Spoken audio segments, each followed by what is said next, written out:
Greetings to the 12 tribes of the children of Israel scattered abroad in the name of the Most High Yah and Jesus Christ of Nazareth, our soon coming King.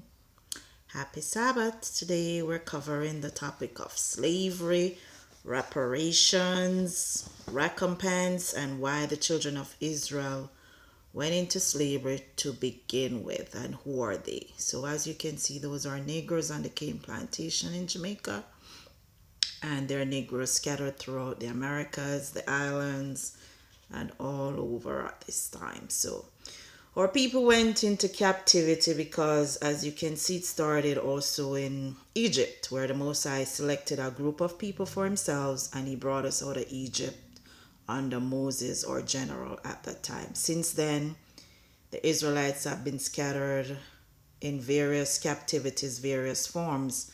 But the captivity that was prophesied in Deuteronomy 28 by Moses, when the children of Israel didn't listen, became what is called the transatlantic slave trade. And that also happened to the Negroes, and it also started at 70 AD when Christ prophesied that they were going to go into one of the worst tribulations the world has ever seen. That is the transatlantic slave trade, and when Jerusalem was sacked and they were scattered into all the areas of Africa. So the Negroes are the same people as the Hebrews or the Israelites, and that's just some of the different names that they're called. Okay, so when you see the slave advertising that says Hebrew slave or Negro slave, it's the same people. So there were serfdoms before, indentured servitude. Those are not the same thing, because the Israelites also had servants. But when you're going to steal a man and sell him, that's a different thing, and the punishment for that in the Bible is death. So you have to know the difference, okay? So in Jeremiah 2 verse 14, the question the prophet asks, is Israel a servant? Is he a homeborn slave? Why is he spoiled? Because our countries and our people went into captivity so many times more than any other people because they're disobedient. So the reason why the churches and schools fail to teach the truth is the reasons why there are mass shootings and oppressions. Victors and the defeated do not know why, because the education system is based on lies. The Most High does not lie. Slavery will be with the earth till the end. You got to see Psalm 83 for the nations that are listed as the enemies of Israel. It includes the Edomites, the Hagarites, who are the children of Hagar. They're the Arabians today. It includes the Africans, the Philistines, Canaanite, the Gebal people. All of those were traders in the person of men. And if you're going to be trading slaves, you have to have somebody to pick on. And because the children of Israel wouldn't follow the laws, they became slaves so many times. It's like Jeremiah had to say, is Israel a servant? Is he a homeborn slave? Notice most people call us slaves. They don't call us by our Bible name, which is Israelite or Jew or Levite. They call us slaves or niggers.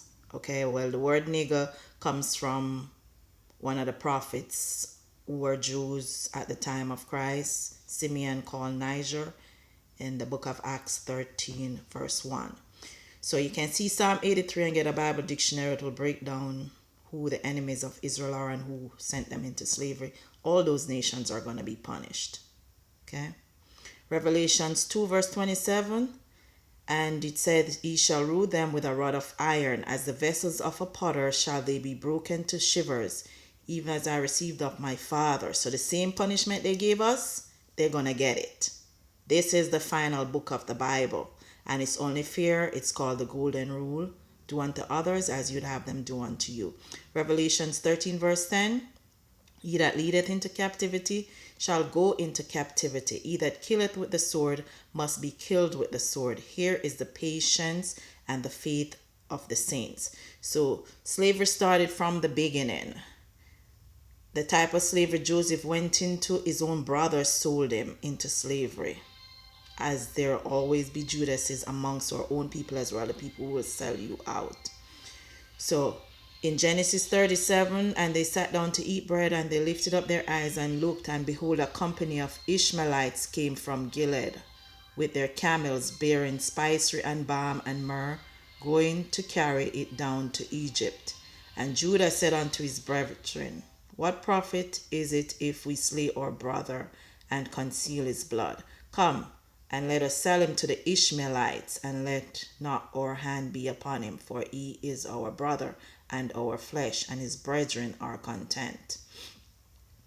So then there passed by Midianites merchantmen, and they drew and lifted up Joseph out of the pit, and sold Joseph to the Ishmaelites for 20 pieces of silver, and they brought Joseph into Egypt. So that was one of the first form of slavery that happened to our people. We are the 12 tribes of the children of Israel. The Midianites, they are another nation. Ishmaelites, they are another nation by Abraham. And they were slavers from the beginning. So that's why you see Arabs still enslaved us. They still enslave people to this day. So Negroes should not be in the religion of Arabians. Ishmael didn't worship a stone in the middle of the desert. That's something that is not something that Abraham, Isaac, and Jacob taught. And the Negroes were descendants of Abraham, Isaac, and Jacob, who were the children of the promise. So that's how slavery started. But even in slavery, the Most High will bring you out, and he'll bring you up if you are